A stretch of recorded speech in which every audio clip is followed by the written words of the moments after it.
acompañados. Lo primero que tenemos que hacer, lógicamente, es darle la bienvenida a las personas que nos acompañan en esta mesa, representantes del Parlamento de Extremadura, o sea, de representantes en teoría y sin teoría de la Casa de todos los extremeños.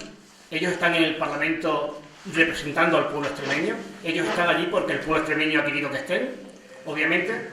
Y lo que voy a hacer es presentarlos para que sepáis quiénes son los que nos acompañan aquí y, lógicamente, en nombre de todos vosotros, en nombre de todos los profesores de este instituto, pues darle, lógicamente, la bienvenida. Mirad, me acompaña acá a mi izquierda Juan Ramón Ferreira. Juan Ramón Ferreira es vicepresidente segundo del Parlamento extremeño, pertenece al grupo socialista, y decir que es de él que fue anteriormente presidente del Parlamento extremeño. A su izquierda está Damián Beneito, diputado del grupo Prescres, grupo regionalista extremeño.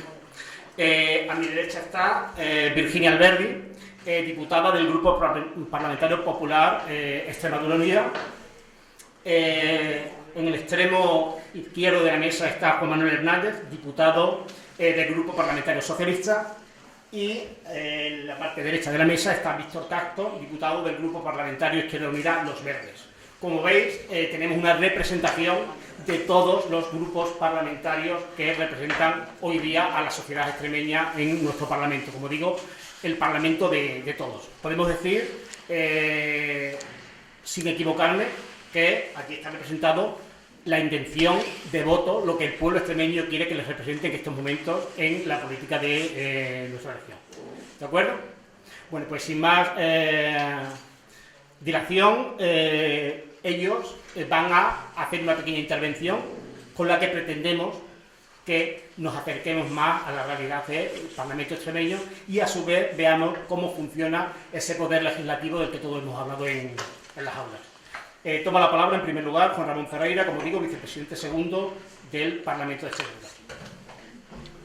Bien, buenos días, muchas gracias, Agapito. En nombre, yo creo que de todos que coincidiremos, queremos agradeceros al centro la invitación que nos hacéis para intentar lo que deba ser algo normal, estar cerca, sobre todo, de los chicos y las chicas que están en una edad escolar y que, lógicamente, están en otros asuntos y para nada ahora, cuando se le preguntan por cosas de la Asamblea de Extremadura, pues lógicamente las desconoce. Intentamos a lo largo de la geografía extremeña, en todos los colegios de Extremadura, los diputados de los distintos grupos parlamentarios, acercarnos y empezar. Entonces se viene haciendo ya, yo creo que desde siempre, que desde el año 83, cuando se aprobó el Estatuto de Autonomía y hubo unas elecciones, acercar la parte legislativa, que es la parte desconocida para los ciudadanos, acercarla a los ciudadanos, intentar explicaros qué es lo que se hace en el Parlamento y qué misión tenemos los 65 diputados que cada 4 años nos presentamos a las elecciones y somos elegidos, votados por, como no puede ser de otra manera, por los ciudadanos y ciudadanas de Extremadura. Hay otra parte que es el gobierno, la que en este momento la preside el presidente Monago, anteriormente Guillermo Fernández Vara. Se produce cada 4 años también la elección, salen elegidos del propio Parlamento. Para ser presidente de la Junta de Extremadura hay que ser diputado, hay que salir elegido, ser electo por los ciudadanos. Y bueno, pues el Parlamento, efectivamente, como ya ha dicho algún chico, se pensó en Mérida su ubicación porque es el punto más geográficamente más céntrico de Extremadura, y desde el punto de vista de la movilidad, no solamente de los diputados, sino también de toda la gente que tiene que ir a hacer sus gestiones al Parlamento y a la Junta, pues estaba en una ubicación correcta. La verdad que casi todo lo que ocurre, por no decir todo lo que ocurre, tiene que basarse en las leyes y en la legislación que los parlamentos, tanto de España como de las propias autonomías, llevan adelante.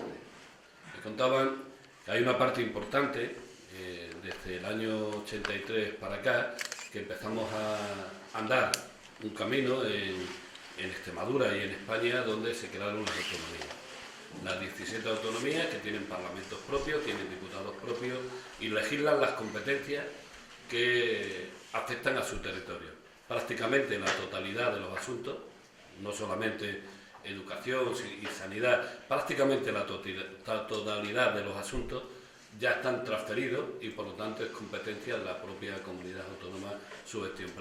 Yo creo que queda el tema de la justicia y el resto de los asuntos ya son competencias nuestras. Por lo tanto, todo el empleo, la vivienda, la dependencia, la educación, sanidad, todo, absolutamente todo, pasa por la legislación, el acuerdo, el esfuerzo de acuerdo que desde el Parlamento de Extremadura se viene haciendo pues, para contribuir con las leyes a mejorar la vida de los ciudadanos y a que cada día podamos garantizar y asegurar en este caso una educación para vosotros lo mejor posible.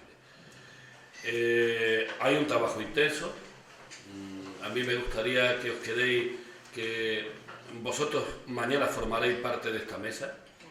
O sea, que es fácil, muy fácil que cualquiera de vosotros podáis ser diputado, presidente del Parlamento o cualquier cargo público. Yo creo que es importante valorar eso como un hecho muy positivo y valorar mucho y muy bien la política para que seamos capaces de seguir gestionando los asuntos de los ciudadanos, los asuntos generales de los ciudadanos y quedaros que, bueno, pues que encantado de estar con vosotros. No quiero consumir más tiempo porque somos muchos, encantado de estar con vosotros y luego ya en el coloquio iremos contestando a vuestras preguntas. A continuación toma la palabra Damián Benito, representante diputado por el grupo regionalista PRES-CRES, los regionalistas extremeños. Buenos días a todos y como decía el vicepresidente segundo de la Asamblea, pues muchas gracias al centro por habernos invitado. A mí, yo voy a ser muy breve porque yo creo que sois vosotros los protagonistas, los que tenéis que preguntar, los que tenéis que decir. Y yo simplemente voy a deciros como algo que yo creo que está en el ambiente y que es un poco lo que la sociedad piensa, un poco los que estamos aquí arriba sentados. Yo cuando he llegado aquí al instituto esta mañana, hace un momentito he llegado y he preguntado dónde estaba el salón de actos a un chico que salía por una puerta que hay en un patio. Y este chico me ha mirado así de arriba abajo y me ha dicho: tú eres uno de esos políticos que vienen hoy, ¿no? Digo, sí. Dice, pues el salón de actos está ahí. Eso ya no tiene mayor importancia, simplemente es la forma de que yo creo que vosotros apreciáis o consideráis que los políticos somos. Y fijaros bien, los políticos no somos marcianos. No hemos bajado un platillo volante y nos han colocado aquí para que hagamos lo que tengamos que hacer. Los políticos hemos salido de los diferentes sectores de la población, aquí en esta mesa. Ahora se presentarán los demás, pero yo, por ejemplo, soy profesor de enseñanza secundaria del Instituto Gabriel Galán de Plasencia. No he salido de ningún platillo volante. Yo he estado más de 30 años dando clase a alumnos, a chicos y chicas como vosotros. Y si estoy en política, pues yo siempre he dicho que la política es algo accidental, o debe ser algo accidental en la vida de una persona. En un momento determinado, una persona pues, decide que puede contribuir a mejorar la vida de los demás y se mete en estos líos, pero con esa intención. Es decir, yo sé que hoy en día hay una gran desafección. Los políticos hoy tienen muy mala prensa. Somos gente pues que a las que, y las preguntas vuestras seguramente se reflejará, a los que se nos considera un poco pues ajenos a la realidad social y que estamos por ahí a lo nuestro. Bueno, pues yo creo que esas cosas, y por eso estamos aquí, yo creo que esas cosas pues deben cambiar porque la política es necesaria, es imprescindible. Es imprescindible que haya política y políticos. ¿Para qué? Podamos convivir, totalmente imprescindible, por mucho que penséis que somos prescindibles. No lo es.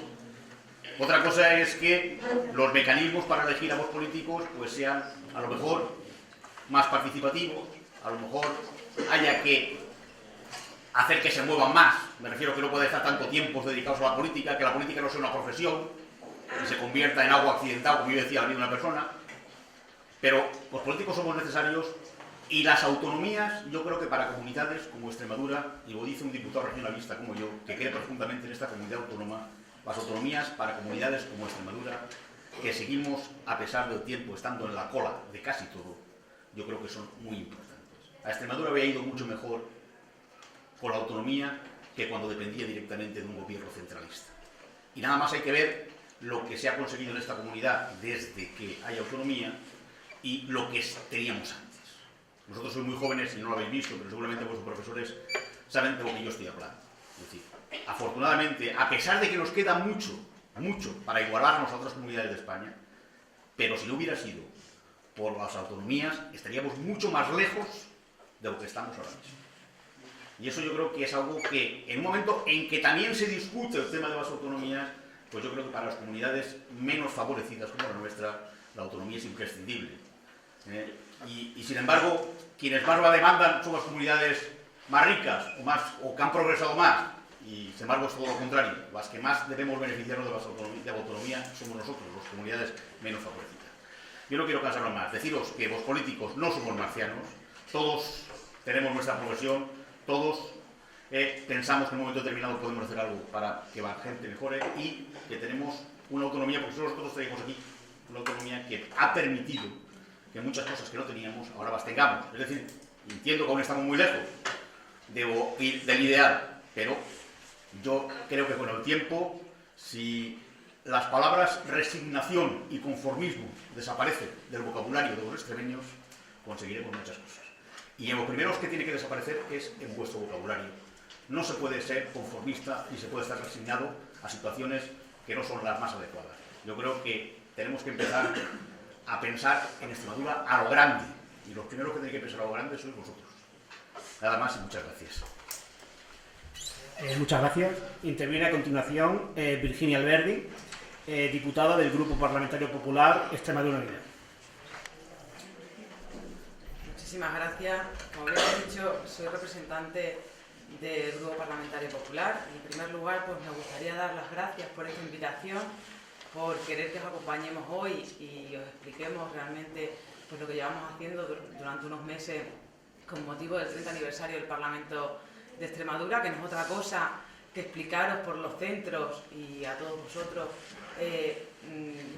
cómo funciona el Parlamento, cuál es la labor que realizan los parlamentarios en la Asamblea de Extremadura, en Mérida, y cuáles son las funciones que cada uno desempeñamos. Y para ello estamos realizando por todos los centros de Extremadura, por los que pues, realmente nos invitan a que nos conozcáis, a que nos veáis, como decía el compañero Damián, nos veáis cercanos, nos podéis preguntar, porque básicamente venimos aquí a explicaros a vosotros cuál es nuestra labor y a ponernos a vuestra disposición para todas las preguntas que nos queráis realizar. Bien, como os decía, venimos aquí con motivo del 30 aniversario, que no es otra cosa que la celebración de los 31 años del Estatuto de Autonomía de Extremadura. ¿Qué es lo que quiere decir? Que el Estatuto de Autonomía nos concede a los extremeños esa capacidad de autogestión, esa capacidad de autodecisión, de poder tomar las decisiones desde el Parlamento y no que nos las tomen otros, de cómo debemos de gestionar nuestra comunidad autónoma, de que todas las personas y todos los extremeños pues, puedan participar en esa decisión.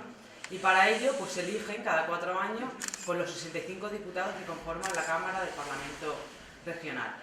En la actualidad estamos 32 diputados del Partido Popular, 28 diputados del Partido Socialista, 2 del PRES-CRES y 3 de Izquierda Unida. Esos son los diputados que conforman actualmente, que fueron elegidos en el año 2011, la Cámara del Parlamento Regional. Bueno, vosotros diréis, ¿cuáles son las atribuciones que tiene el Parlamento de Extremadura? Pues básicamente, y entre otras, que tampoco no vamos a entrar a especificar aquí cuáles son todas las atribuciones, es la de legislar.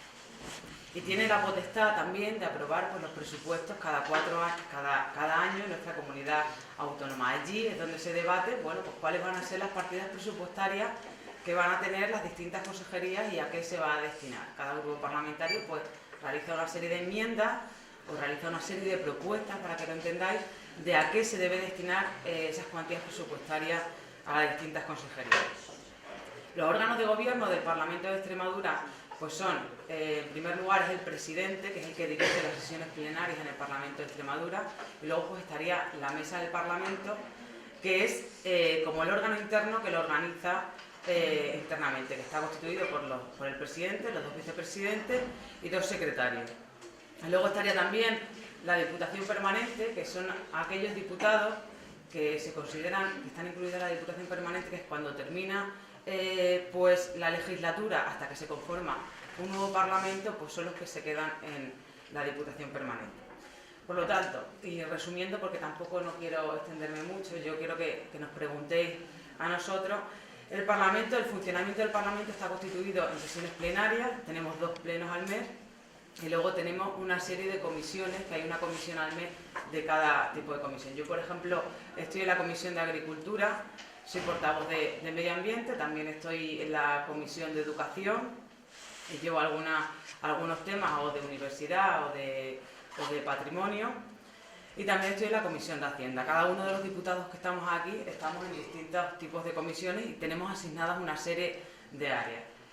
¿Qué consiste? Pues, por ejemplo, cuando a mí me toca hablar de algún tema concreto del área de medio ambiente, por ejemplo, o del área de energía, precisamente en el próximo pleno pues tenemos a debate una propuesta de Izquierda Unida sobre el cementerio nuclear del Cabril, que está situado en Córdoba, que nos afecta a nuestra región por el hecho de que pasan mercancías desde la central nuclear hasta allí. Pues probablemente lo debatamos en el próximo pleno, Víctor Casco y el resto de los grupos parlamentarios allí en la Asamblea. Y posteriormente, bueno, pues decidiremos cuál es nuestro posicionamiento, si realmente apoyamos una propuesta de pronunciamiento de este tipo. Y realmente eso es lo que se hace, y la labor que realiza cada parlamentario no es una labor que se vea qué es, para poderlo entender de una forma sencilla. Hay mucha labor detrás, entre bambalinas, como suele decir muchas veces el presidente. Hay mucha labor de estudiar iniciativas, de reunirte con distintos sectores. En el caso de la portavocía de Medio Ambiente, pues tienes que reunir con todos los sectores afectados en ese tipo, con asociaciones. Y en el caso de, por ejemplo, de la Comisión de Educación, bueno, pues también nos reunimos y hablamos con distintos sectores que están relacionados con ello, y posteriormente pues bueno, lo debatimos tanto en comisiones como en la sesión plenaria. También no me gustaría terminar sin antes comentaros que yo, como os decía, es mi primera legislatura. Yo creemos y estamos convencidos que esto es, estamos aquí de paso, ¿no? Los políticos no pueden vivir toda la vida de la política. Sabemos y conocemos que hay muchas personas que llevan muchos años en esto, pero realmente cada uno debe tener su trabajo. Yo soy doctora en Geografía, he estado en la Facultad de Filosofía y Letras trabajando hasta hace 3 años, que bueno, pues me invitaron a participar en la política activa. Ya lo hacía de una forma, bueno, pues más, de otra forma, compaginándolo con mi trabajo. Yo era concejal también de mi municipio, sigo siéndolo. Llevo 11 años siendo concejal. Y bueno, en principio pues comienzas esta actividad pues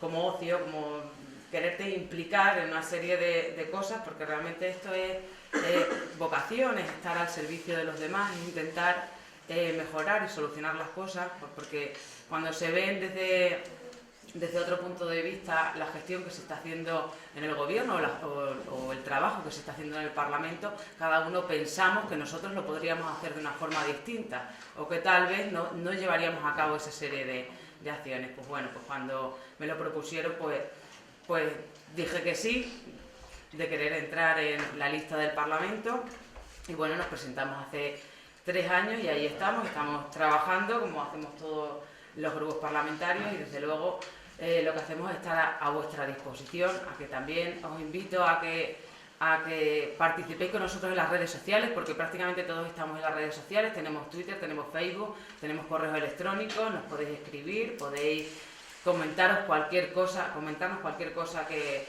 creáis, y nada más. Yo no quiero pues hablar mucho más y deciros que os invito a que participéis con nosotros en esas redes sociales, en Twitter, en Facebook y en la página del Parlamento, que nos sigáis en algunos plenos, que hay algunos bastante divertidos. Y bueno, pues nos ponemos a vuestra disposición para cualquier pregunta. Muchas gracias. Gracias. Interviene ahora Juan Manuel Hernández, diputado del Grupo Parlamentario Socialista. Pues gracias, Gatito. Te toca el turno a la extrema izquierda. como dijo antes. Bien, me presento, soy Juan Manuel Hernández Sánchez, soy de aquí cerquita, de Coria. Soy el más veterano de todos los que hay en la mesa. No por ello quiere decir que sea el mayor. El que más tiempo lleva en la asamblea, los que están aquí presentes.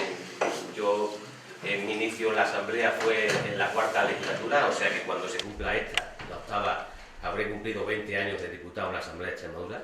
No quiere decir con eso que haya estado los 20 años dedicado al tema de la política, cosa que no hubiera corrido nada, ¿no? Simplemente las 2 últimas son las que tengo la dedicación exclusiva a mis tareas de representante, ¿no? de diputado en la Asamblea. En las otras anteriores he compatibilizado mi vida profesional con las tareas de representación en la Asamblea, las tareas políticas, ¿no? Mi profesión es cocinero, no soy profesor ni nada de eso. Lo que quiere decir que un parlamento debe representar a la totalidad del pueblo y de los ciudadanos, que deben estar en ella compuestos por personas que los ciudadanos elijan libremente a través de la representación de los partidos políticos, de las candidaturas que concurran a unas elecciones autonómicas. Este es mi caso, ¿no? Yo quería entrar un poco a discernir lo que es un tema que está muy de actualidad y que equivoca mucho a la gente. Se utilizan alguna terminología que muchas veces induce al error y hay un cierto mare magnum, principalmente por lo que está ocurriendo ahora con el hecho catalán, de lo que se entiende por soberanía y lo que es el derecho a decidir, etcétera, etcétera, ¿no? Error que también se comete, yo he sido protagonista y lo he escuchado algunas veces en la propia Asamblea de Extremadura, en la propia Cámara, en intervenciones se escuchan algunas veces, se arroga o se hace alusión a la soberanía de la Cámara, ¿no? Nunca más lejos de la realidad, y en eso es lo que quiero centrar un poquito mi aclaración, mi introducción, para que pasemos a lo más importante, que es vuestras interpelaciones, ¿no? La representación territorial del Estado está perfectamente definida en lo que es la Constitución española, en el título 8º, en los artículos del 143 al 151, es donde enmarca claramente a lo que son las comunidades autónomas, ¿no? El Estado está dividido entre municipios, provincias y comunidades autónomas, y son estas las distintas administraciones del Estado. La soberanía del pueblo español reside exclusivamente en los ciudadanos, en el propio pueblo español. Es el soberano del Estado español, el pueblo español. Y está representada en las Cortes Generales, en el Congreso de Diputados y el Senado. Esa es la representación de la soberanía del pueblo que reside en el pueblo. No hay soberanía ninguna en ninguna otra cámara de representación, en ninguna otra cámara legislativa, ni en ningún otro órgano, en ninguna otra parte del Estado. En ninguna otra parte. La Asamblea de Extremadura, como cualquier otro parlamento de comunidad autónoma, es un órgano de representación territorial. En este caso son los representantes del pueblo extremeño en lo que corresponde a la administración de la comunidad autónoma. Esa es la aclaración que quería hacer desde el principio, ¿no? Esto está de alguna manera regulado por una ley orgánica, la Ley 1 de 2011, que es la del Estatuto de Autonomía de Extremadura, que se reformó, ya digo, en el año 2011, y está regulada, pues, por un lado, los 3 órganos que representan la comunidad autónoma, que es la Asamblea de Extremadura, que es a la que nosotros pertenecemos, que está regulado en el capítulo 1, ¿no?, de los artículos del 16 al 23, luego está la presidencia de la Junta de Extremadura, la presidencia de Extremadura, y lo que es la Junta de Extremadura, que es el gobierno, que también es lo que mucha gente equivoca. La gente dice, estás en la Junta, y tienes que decir resignadamente, pues sí, porque tratar de explicarle en un breve encuentro, en un breve decir qué es la Junta y qué es la Asamblea, pues llevamos ya tantos años de autonomía, como que desde el año 1983, que se constituyó la primera Asamblea de Extremadura, que la gente todavía equivoca la terminología Asamblea de Extremadura y Junta de Extremadura. Normalmente se canta siempre por la segunda denominación, Junta de Extremadura, y ahí lo engloba todo, ¿no? Pues la Junta de Extremadura es el gobierno de Extremadura, el ejecutivo, el poder ejecutivo, y la Asamblea es el órgano legislativo, donde se conforman digamos, las leyes, las disposiciones y es el órgano de control de ese propio ejecutivo, ¿no? Pues eso es un poco lo que yo quería aclararos, para que nos centremos muy bien qué es lo que nosotros representamos, que no es otra cosa que representamos a todos vosotros, a los ciudadanos de esta comunidad autónoma, en lo que compete a la comunidad autónoma de Extremadura, y no más allá de eso. No, nada más. Muchas gracias. Cierra este turno inicial de intervenciones Víctor Casco, diputado del Grupo Parlamentario Izquierda Unida Los Verdes. Muchas gracias. Bueno, pues como comentaba vuestro profesor, yo soy diputado de Izquierda Unida Verdes, que es la tercera fuerza política de Extremadura, y estoy en la Asamblea de Extremadura desde el año 2011, es decir, esta es mi primera legislatura. Antes de ser diputado yo trabajaba en un palacio del siglo XVI muy bonito ubicado en Cáceres, que se llama el Palacio de la Isla, donde está el archivo histórico y la biblioteca municipal de mi ciudad. Yo soy historiador de profesión, de formación, historiador.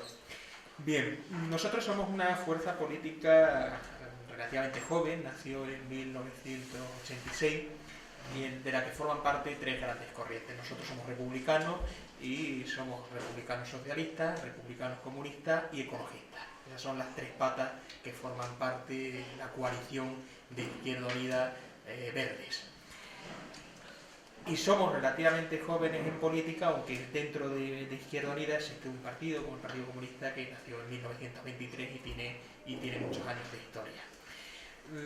Y reivindicamos mucho el concepto de la política. Nosotros somos grandes defensores de la política, pero de la política no entendida como algo que ejerce solo una minoría, que siempre está ahí y que no obedece al mandato de los ciudadanos, sino la política entendida como el ejercicio continuo y colectivo de los hombres y mujeres de esta tierra. Tened presente además que la política, poder votar, poder elegir, es relativamente reciente en la historia de este país. Hubo que esperar hasta 1931, con la Constitución de la Segunda República Española, para que por primera vez las mujeres pudieran votar. Durante el siglo XIX solo podían votar los hombres. Y al principio, hasta 1879, si no recuerdo, solo podían votar los hombres que tenían determinado nivel económico, el sufragio masculino censitario. Pero hubo que esperar hasta 1971 para que todos, hombres y mujeres, con independencia de lo que ganaran, pudieran elegir. Eso fue en la Segunda República. Y por supuesto, en los 40 años del franquismo, todo eso desapareció. En la dictadura de Franco ya no pudo votar nadie, ni hombres, ni mujeres, ni en función de la riqueza. Solo decidían un general y sus adláteres. Y por lo tanto la democracia en España es relativamente reciente. Cuando yo nací en 1976 aún no había democracia, hubo que esperar a 1979. Y en el caso de Extremadura, hasta 1983 para que se constituyera la Asamblea de Extremadura y por primera vez todos los extremeños, hombres y mujeres, pudieran elegir a sus representantes y también de manera indirecta al presidente de la Junta de Extremadura. Y digo de manera indirecta porque en las elecciones nosotros votamos diputados, 65 diputados, y luego esos diputados se reúnen y eligen al presidente de la Junta de Extremadura entre ellos. Pero en principio nosotros elegimos diputados, igual que en las elecciones municipales no elegís alcalde, elegís concejales, y luego los concejales se reúnen y deciden quién entre ellos debe ser el alcalde. En la Asamblea de Extremadura funcionamos con comisiones parlamentarias, hay 25 comisiones parlamentarias, yo pertenezco a 12, somos 3 diputados y por lo tanto nos tenemos que repartir la carga de trabajo, y luego tenemos pleno. Yo fundamentalmente estoy especializado, entre comillas, en 3 grandes áreas: educación y cultura, sanidad y política social y administración pública. Dentro de mi grupo, del grupo parlamentario de Izquierda Unida Verde, es lo que yo trabajo fundamentalmente. Y ahora, con los recortes sociales que hay, con los problemas que existe, la educación fundamentalmente, la cultura en menor medida, la sanidad sobre todo, pues se ve los problemas que tienen y hace que estemos trabajando de manera muy intensa en la Asamblea de Extremadura con distintas propuestas de los distintos grupos parlamentarios. En todo caso, yo no quería enrollarme demasiado. Yo creo que lo importante aquí es que vosotros preguntéis, que nos interroguéis, porque somos vuestros representantes, y sobre todo yo espero que esto os anime a no renunciar nunca al ejercicio de la política, que se puede hacer de 2 formas: implicándose directamente a través de un partido político, por ejemplo, o a través de la sociedad civil, movilizándose, trabajando en la calle para exigir a sus representantes que cumplan en los parlamentos el mandato popular, que a veces los diputados no es lo que hacen, cumplir el mandato popular. Nada más. Muchas gracias, Víctor. Finalizado este turno inicial de intervenciones, me gustaría, si me lo permiten, quienes me acompañan en esta mesa, hacer 2 pequeñísimas reflexiones. Una, ya habéis visto que son diputados y diputadas, son representantes del pueblo, pero son de carne y hueso. Aunque habitualmente estemos acostumbrados a verlos en la televisión, son hombres y mujeres normales, con una vida normal y a los que vais a poderles preguntar cosas. Por otra parte, también me gustaría deciros que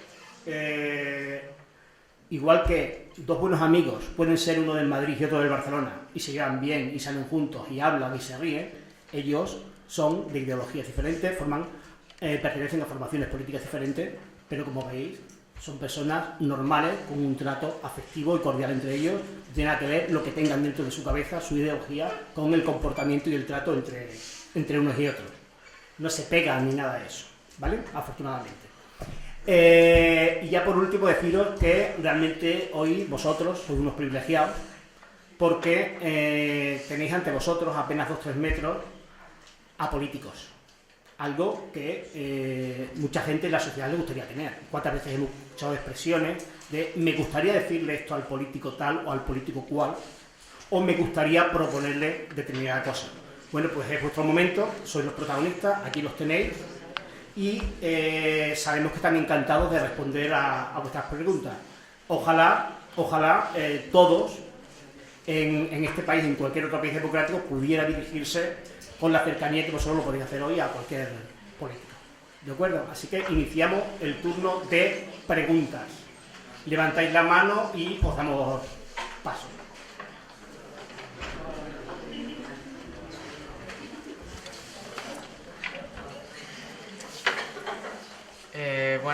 Buenos días. La pregunta la formula un compañero que está en un intercambio. Según un reciente informe de UNICEF, la pobreza infantil en España ha aumentado en los últimos años, siendo el tercer país europeo con la tasa de pobreza infantil más alta y que afecta al 30% de los menores de nuestro país. ¿Qué medidas se están tomando desde nuestra comunidad para solucionar este problema?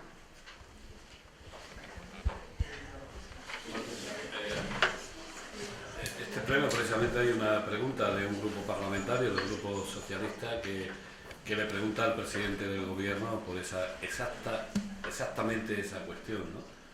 El gobierno debe responder, como si hubiera sido de otro grupo la pregunta, de lo mismo, a una pregunta de tanta actualidad como esa.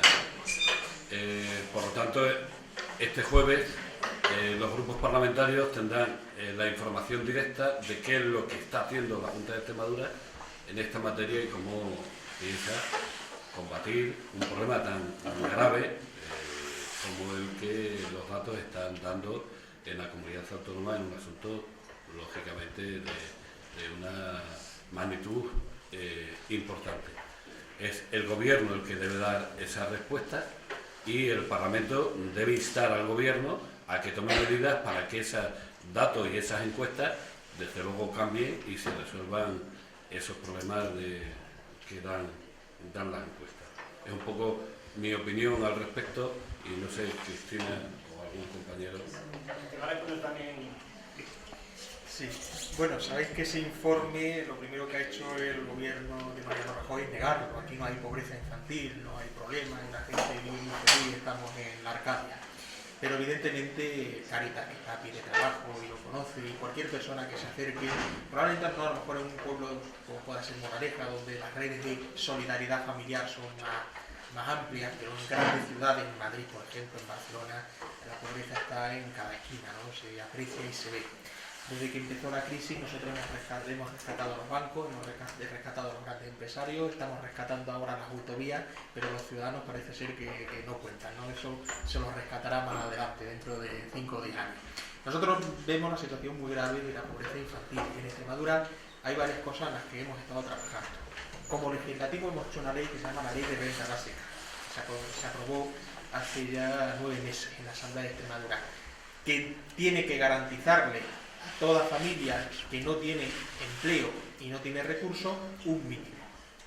500, 400, 600, 700 euros, en función del número de familiares que convivan, que vivan en la misma casa. Le tiene que garantizar ese mínimo. El problema es que nosotros, los 65 diputados, hemos aprobado esa ley hace 9 meses, está ya por lo tanto en vigor, y sin embargo hasta ahora el Ejecutivo no ha hecho más bien poco. Es decir, la renta básica se le ha garantizado a 1.500 personas, cuando estamos hablando de seguramente en torno entre 20.000 y 40.000 familias que lo necesitan de manera urgente. Por lo tanto, se ha avanzado muy poco. En todo caso, el Ejecutivo no está cumpliendo su papel.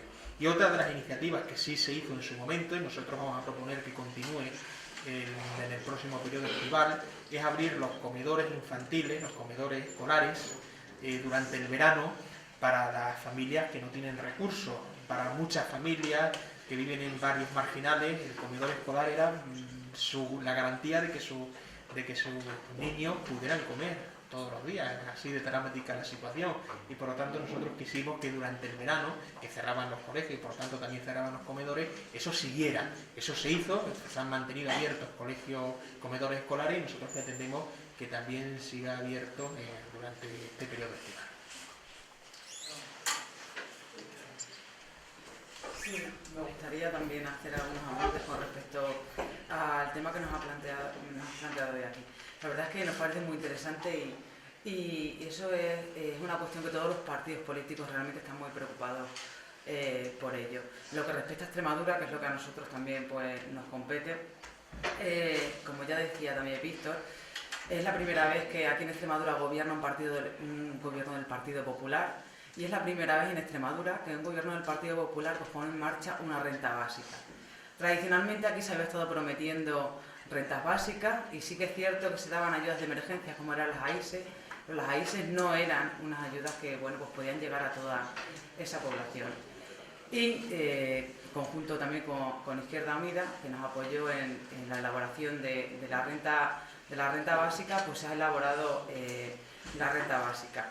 ¿Para qué es la renta básica? Pues para todas aquellas familias que actualmente en el momento que se está atravesando de este cambio de todo, de cultura, de industria, de reconversión, hay que tener en cuenta que no es fácil en los momentos que se vive gestionar como se está gestionando. Es difícil ante ese déficit que teníamos en la comunidad autónoma y cuando no hay fondos para todos, pues bueno, hay que priorizar. Pero una de las prioridades de este gobierno ha sido la de establecer esa renta básica. ¿Pero qué es lo que ocurre con la renta básica? Nunca se había establecido aquí ese procedimiento, entonces pues es complicado. Es complicado elaborar ese proyecto de ley y es complicado el hecho de ponerlo en marcha. Cuando se pone en marcha un proyecto de ley, pues te puedes dar cuenta que tal vez, sí, seré breve, que tal vez pues tiene una serie de requisitos que se deben de cumplir y es complicado. Entonces es lo que se está haciendo hasta el momento, se está trabajando mucho y también pues se está trabajando y ya se ha hecho el verano pasado en los comedores sociales, como decía Víctor, en algunos municipios sí que se han abierto esos comedores sociales. Y básicamente, pues bueno, esa es la labor que está realizando el gobierno, están muy convencidos de que hay que ayudar a todas las personas, hay que paliar precisamente pues, esas necesidades que puedan tener todas las familias en estos momentos. A ver, lo que sí voy a pedir es brevedad a los ponentes. Va a intervenir Juan Manuel Hernández. Sí, bien, yo quiero hacer una aclaración sobre este tema. Estamos ante un nuevo formato de pobreza, desde mi punto de vista. Es algo que todavía no está siendo reconocido lo suficientemente por quienes corresponden, ¿no? Sin ir más atrás de aquello que mi trayectoria vital me impone desde los años 60 para acá, en los años 60-70 en este país, como en el resto digamos casi del mundo conocido, la sociedad estaba bipolarizada entre los que podían y los que no podían, ricos y pobres. Años 60. Uno era consciente y feliz, donde vivía porque era su entorno y a lo mejor estaba en la más absoluta miseria, pero como todo lo que te rodeaba era igual que tú, pues prácticamente era uno feliz dentro de la propia miseria, ¿no? Eso es lo que me ha tocado vivir a mí. A partir de los años 90, este país cambió. Se creó lo que hemos llamado y seguimos llamando la clase media, que era un gran cajón desastre donde entraba muchísima gente. La gran clase media, pues de ciudadanos, trabajadores, que vivían con mucha dignidad, sus hijos tenían capacidad de estudiar en escuelas y centros públicos, pues tenían acceso a la universidad sin ningún problema, becas, etcétera, etcétera. Y en los años 90 hasta muy recientemente este país vivió ya en un entorno de cierta equidad, de cierta igualdad. A partir de la famosa crisis, a partir del año 2010-2011, se establece una nueva forma de pobreza. La sociedad está totalmente fracturada. O sea, ya no obedece a los parámetros clásicos. Ya no son ricos y pobres, sino que en un mismo bloque de 8, 10, 12, 15, 20 vecinos, en cualquier población, en cualquier barrio, en cualquier calle, están los hijos de los que trabajan y los hijos de los que no trabajan. Dentro de lo que fue la clase media se ha abierto una fractura social grandísima, grandísima. Amigos y vecinos de un mismo bloque, de una misma calle, están los que sus padres trabajan y han vivido igual que siempre, con acceso a internet, sus campamentos de verano, vacaciones, ciertas historias que hasta ahora eran normales, televisores en todos los departamentos de la casa, de todo. Y aquellos que sus padres han dejado de trabajar, no tienen acceso a renta, o los trabajadores precarios, los que están en una situación de trabajo que ya se está instalando mucho, más bien modelo asiático, con trabajos muy precarios, asalariados precarios. Entonces, esa fractura social es nueva y es contra lo que hay que actuar desde las distintas opciones políticas. Naturalmente, desde cada uno tiene su visión política y la mía es la que es, desde de una opción de izquierda, progresista, como miembro del Partido Socialista, tengo mi propio diagnóstico, pero también mi propia receta. Y es que hay que actuar con cierta contundencia, hay que, de alguna manera, luchar contra esa precariedad laboral, para aquellos que están trabajando y que no tienen más, que su renta no le permiten más allá que poder comer, subsistir de una manera de lo más básico posible, y sobre todo luchar contra esa lacra que es el desempleo, ¿no? De una manera eficiente, y para eso no hay más que una palabra que se llama compartir. Compartir. Y aquí lo dejo. En lo sucesivo vamos a intentar mantener el espíritu del acto. No es ni más ni menos que la intervención de vosotros. Entonces vamos a intentar no responder todos los miembros de la mesa a todas las preguntas, para que se dé cabida al mayor número de preguntas posibles, si os parece. Yo, si me permites, Sí, te dejo. yo quería, como ya han contestado todos esta pregunta, quería decir una cosa a este chico que ha hecho esta pregunta y a todos en general.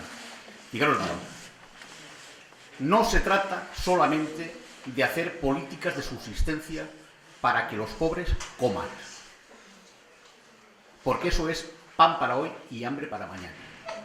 El problema que tenemos aquí en Extremadura es que no hay políticas de crecimiento, políticas de creación de empleo. Si todo el mundo trabajara, no había pobreza infantil.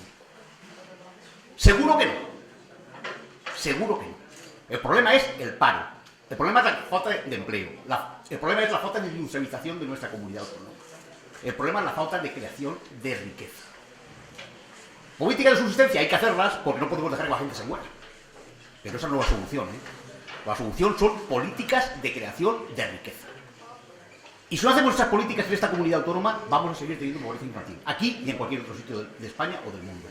Solamente eso. Muchas gracias. Gracias. Siguiente pregunta.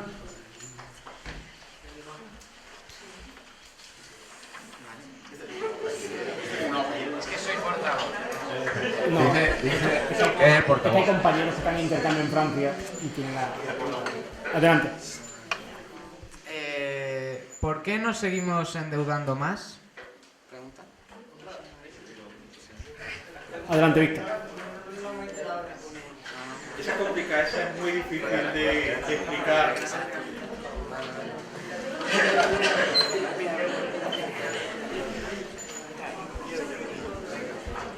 Buenas tardes.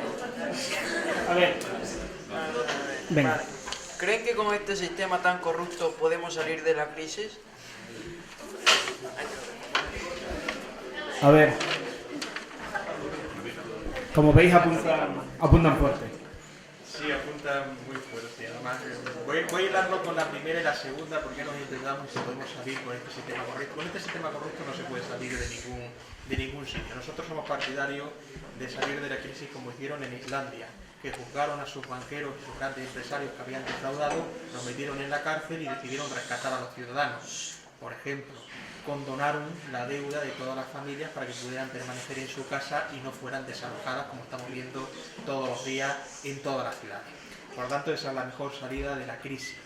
¿Por qué nos endeudamos? Pues porque nosotros no tenemos una moneda propia, pertenecemos al euro, y la concepción que se hizo en la construcción de la Unión Europea fue la de crear un mercado, no una unión política, donde hubiera derechos sociales y derechos laborales para todos los europeos.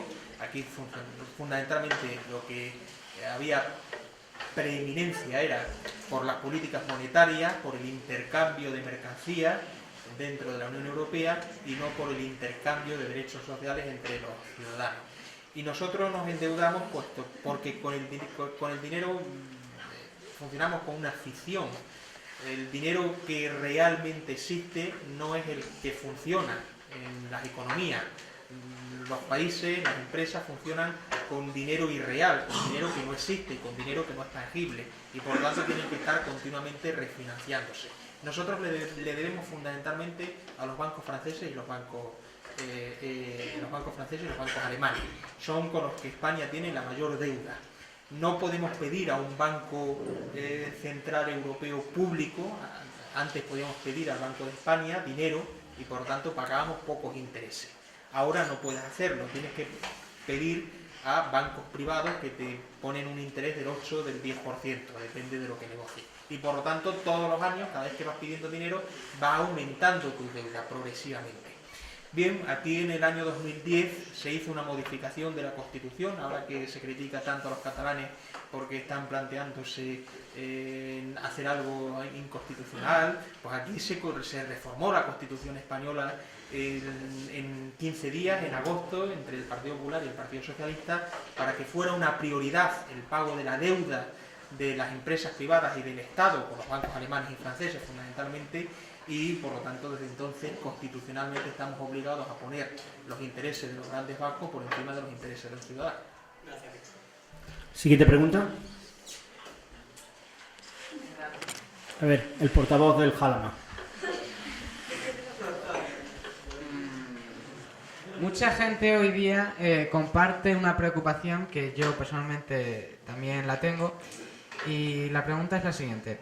¿Cree que la democracia hoy día se ha visto reducida a poner un papel en una urna cada 4 años? ¿Quién responde? ¿Quién responde? Que no se ha visto, por favor.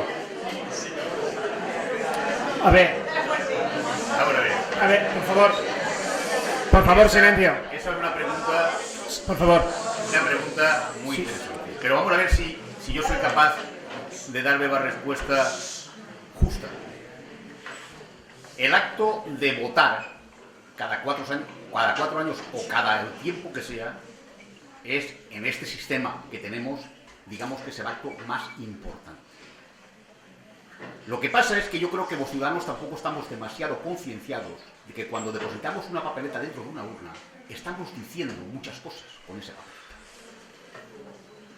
Yo hay una cosa que veo, observo, porque ya os he dicho que los políticos somos marcianos, yo estoy por ahí y tal, y a lo mejor ahora fijaros está gobernando el Partido Popular en Extremadura, ¿no?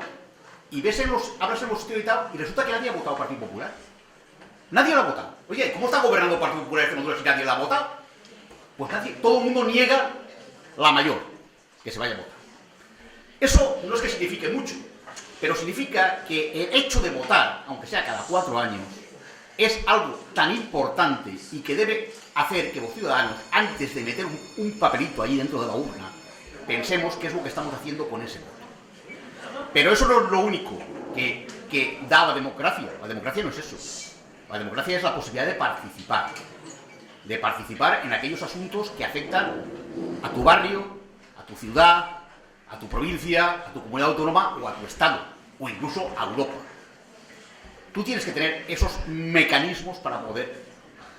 El problema es que tenemos un sistema electoral que es representativista, es decir, tú votas a unos representantes, a alguien que tú estás delegando que actúen por ti, pero quizá lo que falta es ese acercamiento, que es lo que estamos intentando hacer nosotros aquí ahora, ese acercamiento entre al que tú has votado y tú.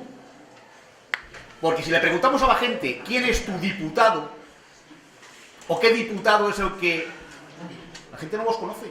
Estamos votando siglas. Aquí ponen la papeleta. PP, PSOE, Prescres, y tal, y cogemos, miramos las siglas y decimos, nadie mira quién está aquí. Por eso ahora nos estamos planteando cosas como, por ejemplo, las listas abiertas. El votar a personas concretas, que no es tan fácil, ese sistema, a pesar de que todo el mundo le guste mucho, no es fácil hacerlo. Estamos hablando de listas desbloqueadas. Fijaros bien, al Senado ya se votan listas abiertas. Al Senado nosotros ponemos 3 cruces, o 2, o 1. Y sin embargo nadie sabe quién pone las cruces. Mira a ver qué sigla tiene al lado. Es decir, yo creo que la democracia funcionará cuanto más los ciudadanos seamos conscientes de lo que significa el votar a alguien y el poner nuestra confianza en alguien. Poco nos podemos quejar cuando ni siquiera sabemos a quién estamos votando. Es mi opinión, y en eso creo que soy bastante crítico. Pero yo creo que el pueblo español aún necesitará muchos años para de verdad asimilar lo que realmente significa votar a unos representantes. Es verdad que el sistema no es perfecto, ¿eh? El sistema electoral yo creo que hay que cambiarlo. Yo creo que el sistema electoral hay que cambiarlo. Y en Extremadura hay que cambiarlo, y en eso estamos, ¿eh? En eso estamos. Pero yo creo que como ciudadanos también pasamos mucho, y ahora tenemos las elecciones europeas el día 25 de mayo. A ver cuánta gente vota primero y a ver a quién se vota después. Porque Europa es imprescindible para España y es imprescindible para Extremadura. Nosotros recibimos gran parte del dinero que recibimos de Europa para poder hacer cosas aquí. Acuérdate de mirar cuando pase el día 25 qué tanto por ciento de extremeños han votado a las elecciones europeas. ¿Y cuántos no han votado? Y te darás cuenta de que no solamente se trata de decir, no, es que votamos cada 4 años y luego nadie se acuerda. No, no, no. Oiga, es que ese acto es un acto muy importante. Y no puedo pedir peras al olmo. Yo no puedo reclamar lo que yo lo hago. Por eso, un poco te la devuelvo la pregunta. Siguiente. Sí. Si me permite una réplica corta. Sí, por silencio, por favor. Si un partido político que ha hecho una serie de propuestas para hacer durante su legislatura, si las ha hecho antes de el programa electoral, si se ha comprometido a realizarlas, cuando llega al poder y no las lleva a cabo, la confianza del ciudadano en el partido y en el sistema, por ende, se rompe, se fragmenta totalmente. Entonces, no creo que le podamos exigir al ciudadano que vote conscientemente de lo que va a hacer el partido, porque no lo sabe, porque el electoral no lo ha cumplido en su mandato, luego no tiene la garantía. Tienes razón en lo que dices, y eso no es un problema de la democracia, es un problema de los partidos, que mienten cuando ponen su programa electoral. Pero también te voy a decir una cosa. Tú eres consciente ahora mismo, te voy a dar la pregunta al revés. Vamos a ver. Imagínate que el partido, por no nombrar siglas, por no poner siglas, el partido HI no ha cumplido con lo que ha prometido. Y ha estado 4 años gobernando y no ha cumplido nada. ¿Qué tenían que hacer los ciudadanos con ese partido? En mi opinión, no los ciudadanos, sino el propio Parlamento, restringir... Bueno, eso las leyes no lo permiten ahora mismo. Sí, pero en mi opinión se tendría que endurecer para dar más seriedad al compromiso. Sí, es decir, vale. si te comprometes a esto y no lo cumples, Vale. Tiene que haber una penalización. De acuerdo. ¿Y la penalización mayor cuál sería? Por parte de los ciudadanos. Elecciones. Claro. ¿Y qué tendría que hacer los ciudadanos entonces si un partido no ha cumplido? Desconfiar de ese partido. ¿Y como consecuencia de eso qué? No votarle, ¿no? Vale. Pues a ver si es verdad que en este país ocurre eso. Eso espero yo. Y yo espero también, pero a ver si es verdad. Yo te lo digo, ahí está. Ahí está. A ver si es verdad que ocurre eso. Si ocurre eso, a lo mejor estamos ya en el buen camino. Bien. Siguiente pregunta. Siguiente pregunta. Vale. A ver. ¿Usted está de acuerdo con el pago de dietas y o sueldos desorbitados a los diputados? Por favor, silencio, ¿vale? Venga, yo entiendo que ya es última hora, estamos cansados, pero vamos a atender como se merece a nuestros invitados esta mañana. Adelante. ¿Está usted de acuerdo con el pago de dietas y o sueldos desorbitados a los diputados? Sí.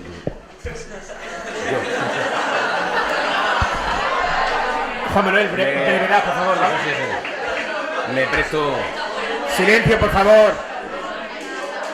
Venga, silencio. Me presto voluntario a la pregunta. Silencio, por favor. A ver, venga, silencio, los del final, por favor. en el entorno en el que nos movemos, en Extremadura, un diputado en la Asamblea de Extremadura en régimen de dedicación exclusiva, los hay que que voluntariamente no quieren acogerse a él porque les interesa más su vida particular en cuanto a su capacidad de ingresos y demás, ¿no? Pero eso son cuestiones personales. Los sueldos no son desorbitados. Yo no sé, hay otras comunidades que pueden pagar sueldos más desorbitados, otros cargos, etcétera. En la Comunidad Autónoma de Extremadura, un diputado regional gana en torno a los 3.000 euros al mes. 3.000 euros al mes, tranquilo. Pero gana lo mismo el que vive en Mérida que el que vive en Coria, como es mi caso. Un diputado que vive en Coria tiene entre 1.000 y 1.500 euros de gastos mensuales, con lo cual los 3.000 se convierten en menos de 2.000. En menos de 2.000. O sea, hay ciertas disfunciones que pueden ser susceptibles de ser arregladas, para que haya más equidad, más homogeneidad en el conjunto. Un diputado que vive en Mérida gana 3.000 euros y para él le quedan 3.000 euros. No tiene ningún gasto añadido. No hay dietas ni nada más en la Asamblea de Extremadura que gane un diputado. Tiene el sueldo que tiene y no hay nada más añadido a ese cargo por ningún sitio. Todo lo demás corre a cargo del diputado. Si tiene que ir 20 días a Mérida o 40 días o salir por las noches a un pueblo a reunirse con un colectivo, con un ayuntamiento, con empresarios, con sindicatos, con cualquier afectado, o venir aquí, nadie te paga esos gastos, cosa que me parece obvia, ¿no? Y esa es nuestra realidad. ¿Que puede ser mucho? Pues puede ser que sí. No, es una cosa en la que no entro. Yo he estado cerca de 16 años como diputado sin cobrar nada de nada. O sea, yo cobraba mi trabajo y lo que me pagaba la Asamblea cuando iba a los órganos de representación, comisiones o plenos, la dieta correspondiente y el kilometraje. Pero cuando iba a prepararme un pleno, a reunirme para aquí, para allá, eso nunca me lo ha pagado.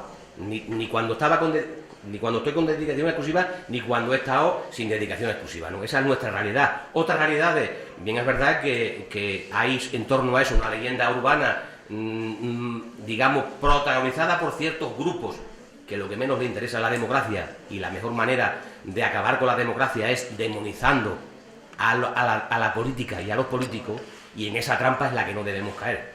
Duros contra aquellos que abusan o que son corruptos. Pero desde luego también hay que rechazar opiniones que buscan otras intenciones mucho más allá de la democracia, ¿eh? Siguiente pregunta. Hola, buenos días. Yo quería formular esta pregunta. ¿Por qué no se financia a los emprendedores mayores de 45 años? ¿Puedes repetir? ¿Que por qué no se financia a los emprendedores mayores de 45 años? Pues porque en el modelo económico vigente se nos considera ya una generación perdida. Mira, incluso cuando aquí se hable de la salida de la crisis y la creación de empleo, que se está cifrando para dentro de 3 años, 5 años, eso va variando. Lo cierto es que todos aquellos que tengan más de 45 años y todos, sobre todo los que tengan más de 52 años, no van a volver a encontrar un puesto de trabajo nunca, muy difícilmente. Es decir, si hay, pongo una cifra, 1 millón de personas en desempleo que tengan más de 45 años, podrán encontrar un puesto de trabajo 10.000, 15.000, 20.000 personas. Pero el 80%, 90% de esas personas ya no van a encontrar un puesto de trabajo. ¿Por qué? Porque las empresas privadas en este país priorizan fundamentalmente la contratación de gente joven, a los que les pueden pagar unos determinados salarios muy por debajo de lo que deberían pagar a una persona mayor, y que a partir de los 45 años, 50, les sobra. ¿Por qué no se financia a emprendedores? Es decir, si una persona de 45 años, de 46, de 50 quiere poner una empresa, va a tener financiación de la Junta de Extremadura, o va a poder tener dinero para poner su negocio, pero estaríamos hablando como autónomo, como pequeño y mediano empresario, como comerciante. Es un emprendedor, sí. Pero esa vía obviamente también está muy restringida, porque a diferencia de lo que piensa el Partido Popular, no se puede salir de la crisis con 1 millón de extremeños siendo pequeños empresarios, no, porque somos 1 millón de habitantes y no todo el mundo puede ser pequeño y mediano empresario. Es decir, alguien tiene que trabajar por cuenta ajena, alguien tiene que comprar lo que hacen esos empresarios, por lo tanto eso también está muy limitado. Pero en todo caso, una persona en desempleo con 45 años es una generación perdida y va a ser muy difícil que encuentre un puesto de trabajo en el modelo económico vigente. Y ahí están las reformas laborales. Siguiente pregunta. Disculpa. Quería intervenir, Virginia. Sí, voy a ser muy breve, no quería tampoco extenderme mucho. Yo no creo que sea una generación perdida. La actitud esta catastrofista que nos plantea Víctor, sinceramente yo no creo que eso sea así. Y es que él precisamente lo sabe perfectamente, porque aquí no se financia a nadie. Lo que sí existe son ayudas por parte del gobierno para poder montar tu negocio, para poder emprender, incluso tienes oficinas de asesoramiento, se está poniendo todo a disposición, está todo el gobierno a disposición y con la alfombra roja para que los emprendedores quieran y se quieran informar y se quieran asesorar para poner su negocio. O sea, que aquí nadie, y evidentemente las personas de 45 años no son una generación perdida, eso es totalmente falso. Mirad, y para poneros un ejemplo, la necesidad de que Extremadura cambiase su modelo productivo era algo que estaba ahí, que todos lo veíamos. No podíamos tener que el peso productivo de Extremadura fuese la administración, porque eso no produce, necesitamos tejido empresarial. ¿Y para qué? ¿Cómo vamos a tener tejido empresarial? La única forma es emprender. Y para poder emprender tenemos que tener la cultura emprendedora desde que somos jóvenes y desde que somos pequeños. Vosotros, no sé si recordáis, vosotros todavía sois muy jóvenes, pero yo recuerdo mi generación que cuando te preguntaban qué es lo que quería ser de mayor, casi todo el mundo quería ser funcionario. Nadie quería ni montar una empresa, ni trabajar para la empresa privada, ni nada que se le parezca. Entonces, eso es así una región no puede funcionar. Que anteriormente lo que se ha estado dando, muchos planes de comida para hoy, hambre para mañana, como se solía decir, de planes a corto plazo, de trabajar un tiempo en el PER o trabajar, no quiero molestar a nadie con esto, ¿vale? Pero la realidad es que nuestra comunidad autónoma no puede soportar ese peso porque, mira, somos una comunidad autónoma muy grande, somos muy pocos habitantes, 1 millón de habitantes, y entonces necesitamos un modelo productivo que realmente sea productivo. Y para ello pues se está realizando muchas acciones desde el gobierno, se está intentando llevar también el emprendimiento a las aulas desde que somos pequeños y se está tratando de que todas las personas consigan un empleo. Es cierto que los datos de desempleo parece que se ha frenado esa sangría y se está intentando, los datos que tenemos de los últimos meses no los quiero valorar de forma positiva, pero sí se ha frenado el desempleo y sí tenemos más ocupados actualmente. Entonces esa es la única vía que podemos salir. Nosotros no podemos seguir manteniendo solamente empleados en la administración. Aquí tenemos que tener personas dedicadas a otro tipo de cuestiones, y es que ese es el tejido productivo y eso es lo que nos va a sacar adelante. Y ya para terminar, solamente doy un dato, y es que las exportaciones han aumentado en nuestra comunidad autónoma, es decir, que las cosas puede ser que estén ya mejorando. Siguiente. Buenos días. ¿Qué opinan sobre que con la nueva ley del Consejo General del Poder Judicial los parlamentarios nombren a los vocales y los partidos acuerden a los presidentes? ¿No va esto en contra la división de poderes? A ver, ¿quién se lanza? Yo.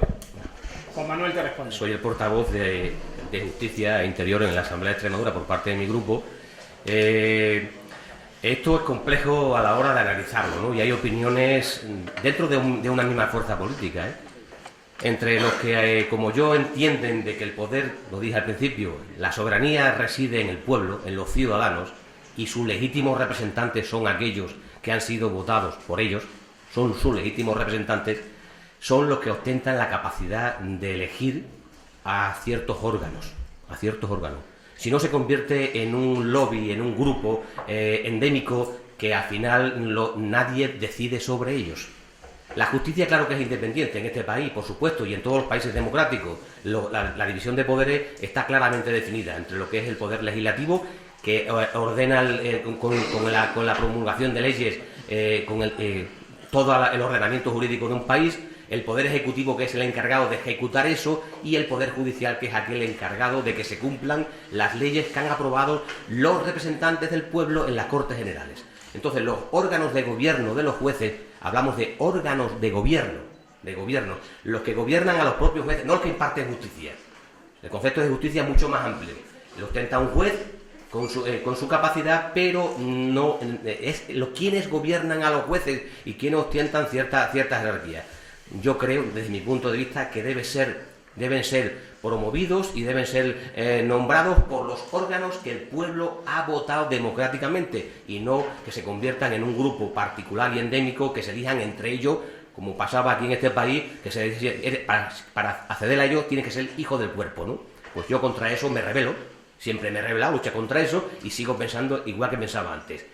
Ciertos órganos tienen que ser promulgados o promovidos por los que el pueblo democráticamente ha votado y no que se elijan entre ellos, se termina convirtiendo en una casta. Siguiente intervención.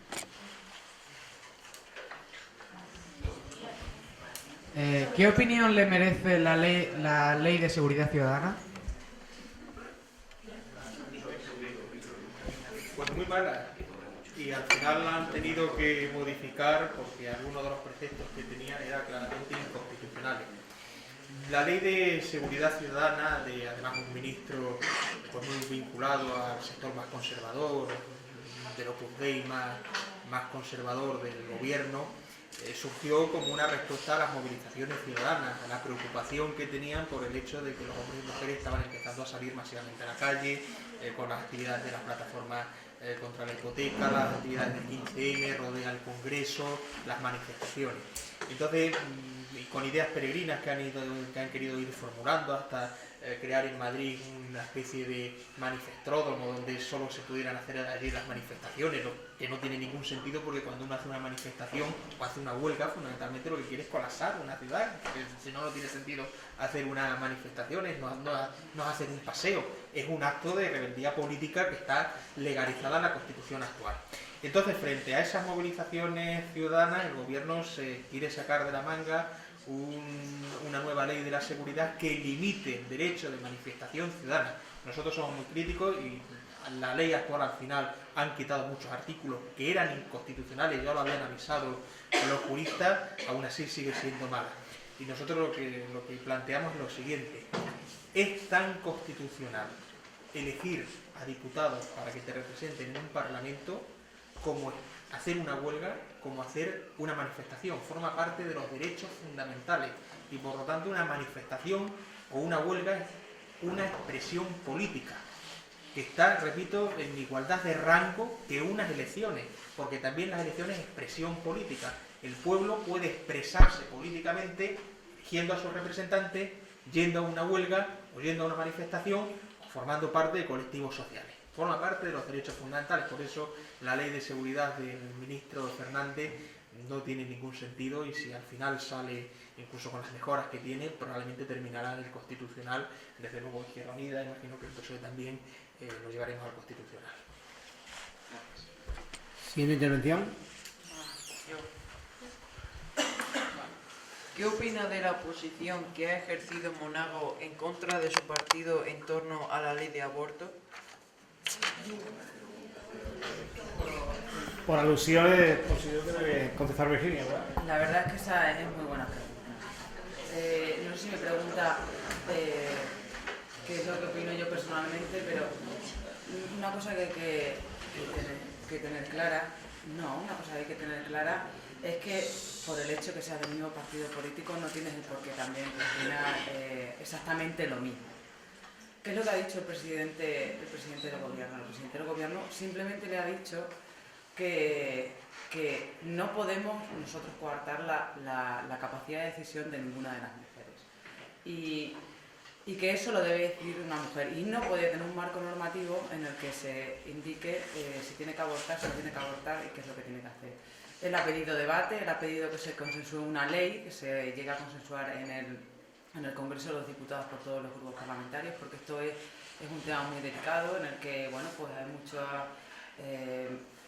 muchas formas distintas de pensar en ello y lo único que ha hecho el presidente pues es decirle al gobierno nacional pues lo que piensa sobre esa ley. Siguiente intervención.